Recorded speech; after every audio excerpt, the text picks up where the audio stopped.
Hello friends, ಮತ್ತೊಂದು ವಿಜ್ಞಾನದ ಮಾದರಿ ಪ್ರಶ್ನೆ ಪತ್ರಿಕೆಗೆ ನಿಮಗೆ ಸ್ವಾಗತ. ಪ್ರಶ್ನೆಗಳನ್ನು ನೋಡೋಣ. ಮೊದಲನೆಯ ಪ್ರಶ್ನೆ, ಶಾರ್ಕ್ನಲ್ಲಿ ಕಂಡುಬರುವ ಬಾಲದ ಪ್ರಕಾರ ಯಾವುದು? ಈ ಪ್ರಶ್ನೆಗೆ ಸರಿಯಾದ ಉತ್ತರ ಆಪ್ಷನ್ ಎ, ಹೆಟೆರೋಸರ್ಕಲ್. ಯಾವ ಎಂಜೈಮ್ ಹೊಟ್ಟೆಯಲ್ಲಿ ಪ್ರೋಟೀನ್ಗಳನ್ನು ಜೀರ್ಣಿಸುತ್ತದೆ? ಈ ಪ್ರಶ್ನೆಗೆ ಸರಿಯಾದ ಉತ್ತರ ಆಪ್ಷನ್ ಎ, ಪೆಪ್ಸಿನ್ ಎಂಬ ಎಂಜೈಮ್ ಹೊಟ್ಟೆಯಲ್ಲಿ ಪ್ರೋಟೀನ್ಗಳನ್ನು ಜೀರ್ಣಿಸಲು ಸಹಾಯ ಮಾಡುತ್ತದೆ.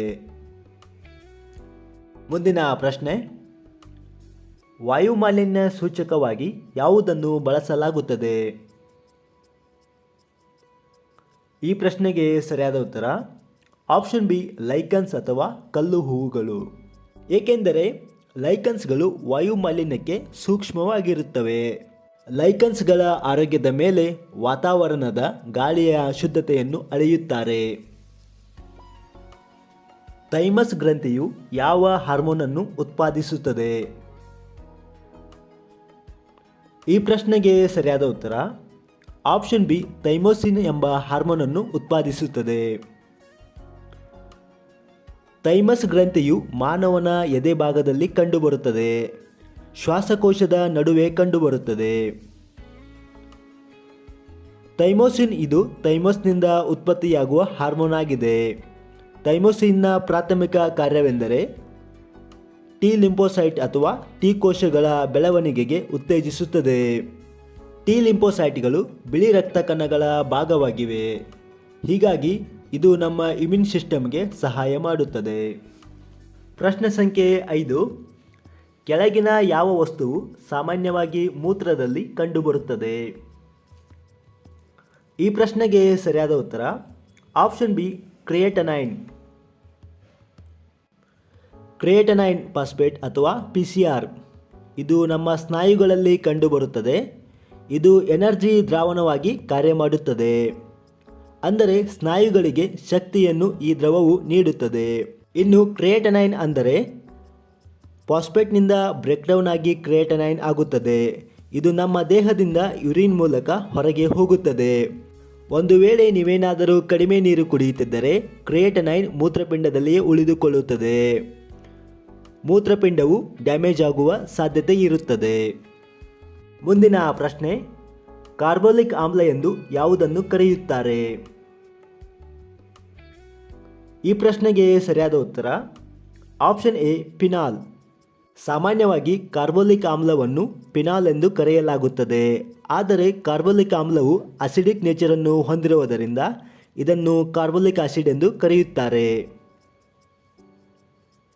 ದ್ಯುತಿ ಸಂಶ್ಲೇಷಣೆಯಲ್ಲಿ ಯಾವ ಬೆಳಕು ಕಡಿಮೆ ಪರಿಣಾಮಕಾರಿಯಾಗಿದೆ?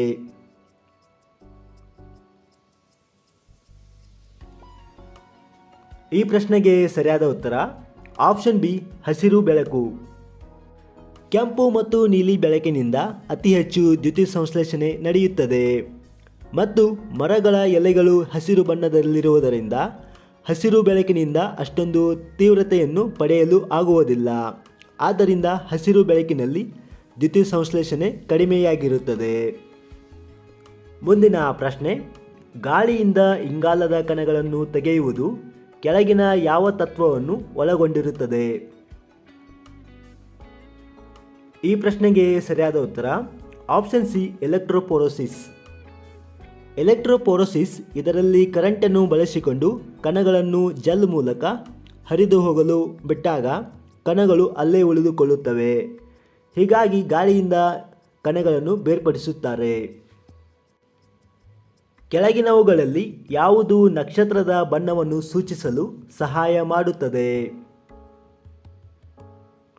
ಈ ಪ್ರಶ್ನೆಗೆ ಸರಿಯಾದ ಉತ್ತರ ಆಪ್ಷನ್ ಸಿ, ತಾಪಮಾನ ಅಥವಾ ಟೆಂಪರೇಚರ್. ನಕ್ಷತ್ರಗಳಲ್ಲಿ ತಾಪಮಾನ ಅಥವಾ ಟೆಂಪರೇಚರ್ ಜಾಸ್ತಿ ಇದ್ದರೆ ನಕ್ಷತ್ರದ ಬಣ್ಣವು ನೀಲಿಯಾಗಿ ಕಾಣುತ್ತದೆ. ಹಾಗೆಯೇ ತಾಪಮಾನ ಕಡಿಮೆ ಇದ್ದರೆ ನಕ್ಷತ್ರದ ಬಣ್ಣವು ಕೆಂಪು ಅಥವಾ ಹಳದಿ ಬಣ್ಣದಲ್ಲಿ ಕಾಣಸಿಗುತ್ತದೆ. ಪ್ರಶ್ನೆ ಸಂಖ್ಯೆ 10, ಯಾವ ಹಸುವಿನ ತಳಿಯು ವಿಶ್ವದ ಅತ್ಯುತ್ತಮ ಹಾಲು ತಳಿಯಾಗಿದೆ? ಈ ಪ್ರಶ್ನೆಗೆ ಸರಿಯಾದ ಉತ್ತರ ಆಪ್ಷನ್ ಬಿ ಹೋಲ್ಸ್ಟೈನ್ ಫ್ರಿಸಿಯನ್. ಮುಂದಿನ ಪ್ರಶ್ನೆ, ಕೆಳಗಿನವುಗಳಲ್ಲಿ ಸಿಹಿಯಾದ ಸಕ್ಕರೆ ಅಂಶವು ಯಾವುದರಲ್ಲಿ ಇರುತ್ತದೆ? ಈ ಪ್ರಶ್ನೆಗೆ ಸರಿಯಾದ ಉತ್ತರ ಆಪ್ಷನ್ ಸಿ ಗ್ಲುಕೋಸ್. ಪ್ರಶ್ನೆ ಸಂಖ್ಯೆ 12, ಪ್ರಾಣಿ ಪ್ರೋಟೀನನ್ನು ಪ್ರಥಮ ದರ್ಜೆಯ ಪ್ರೋಟೀನ್ ಎಂದು ಕರೆಯಲಾಗುತ್ತದೆ ಏಕೆಂದರೆ? ಆಪ್ಷನ್ ಸಿ ಅಮೈನೋ ಆಮ್ಲಗಳಲ್ಲಿ ಸಮೃದ್ಧವಾಗಿವೆ. ಪ್ರಾಣಿಗಳಲ್ಲಿ ಉತ್ಪತ್ತಿಯಾಗುವ ಪ್ರೋಟೀನ್ಗಳು ಎಲ್ಲ ಅಗತ್ಯ ಅಮೈನೋ ಆಮ್ಲಗಳನ್ನು ಒದಗಿಸುತ್ತವೆ, ಆದ್ದರಿಂದ ಪ್ರಥಮ ದರ್ಜೆಯ ಪ್ರೋಟೀನ್ಗಳಾಗಿವೆ. ಹಾಗೂ ಸಸ್ಯಗಳಿಂದ ಉತ್ಪತ್ತಿಯಾಗುವ ಪ್ರೋಟೀನ್ಗಳು ದ್ವಿತೀಯ ದರ್ಜೆಯ ಪ್ರೋಟೀನ್ಗಳಾಗಿವೆ. ಪ್ರಶ್ನೆ ಸಂಖ್ಯೆ 13, ಕೆಳಗಿನ ಯಾವ ಸಾಧನವನ್ನು ಬಳಸಿಕೊಂಡು ವಿದ್ಯುತ್ ಪ್ರವಾಹವನ್ನು ಅಳೆಯಲಾಗುತ್ತದೆ? ಈ ಪ್ರಶ್ನೆಗೆ ಸರಿಯಾದ ಉತ್ತರ ಆಪ್ಷನ್ ಸಿ ಅಮ್ಮೀಟರ್. ಪ್ರಶ್ನೆ ಸಂಖ್ಯೆ 14, ಮೈರ್ಮಿಕೋಲಾಜಿಯು ಯಾವ ಅಧ್ಯಯನವಾಗಿದೆ? ಈ ಪ್ರಶ್ನೆಗೆ ಸರಿಯಾದ ಉತ್ತರ ಆಪ್ಷನ್ ಬಿ ಇರುವೆಗಳ ಬಗೆಗಿನ ಅಧ್ಯಯನವಾಗಿದೆ. ಪ್ರಶ್ನೆ ಸಂಖ್ಯೆ 15, ಕೆಳಗಿನವುಗಳಲ್ಲಿ ಹೆಚ್ಚು ಉಪ್ಪನ್ನು ಸೇವಿಸುವ ಪ್ರಾಣಿ ಯಾವುದು? ಈ ಪ್ರಶ್ನೆಗೆ ಸರಿಯಾದ ಉತ್ತರ ಆಪ್ಷನ್ ಬಿ ಒಂಟೆ. ಒಂಟೆಗಳು ಸರಾಸರಿ ಒಂದು ದಿನಕ್ಕೆ 45ರಿಂದ 60 ಗ್ರಾಂನಷ್ಟು ಉಪ್ಪಿನ ಅವಶ್ಯಕತೆಯನ್ನು ಹೊಂದಿರುತ್ತವೆ. ಪ್ರಶ್ನೆ ಸಂಖ್ಯೆ 16, ಕೆಳಗಿನವುಗಳಲ್ಲಿ ಯಾವುದು ನವಜಾತ ಶಿಶುಗಳಿಗೆ ಸೂಕ್ತವಾದ ಆಹಾರವಲ್ಲ? ಈ ಪ್ರಶ್ನೆಗೆ ಸರಿಯಾದ ಉತ್ತರ ಆಪ್ಷನ್ ಸಿ ಜೇನುತುಪ್ಪ. 1 ವರ್ಷದ ಕೆಳಗಿನ ಮಕ್ಕಳಲ್ಲಿ ರೋಗ ನಿರೋಧಕ ಶಕ್ತಿಯು ಕಡಿಮೆ ಇರುವುದರಿಂದ ಜೇನುತುಪ್ಪವು ಸಾಕಷ್ಟು ಬ್ಯಾಕ್ಟೀರಿಯಾಗಳನ್ನು ಹೊಂದಿರುವುದರಿಂದ ಜೇನುತುಪ್ಪವು ಅಷ್ಟೊಂದು ಉತ್ತಮವಲ್ಲ.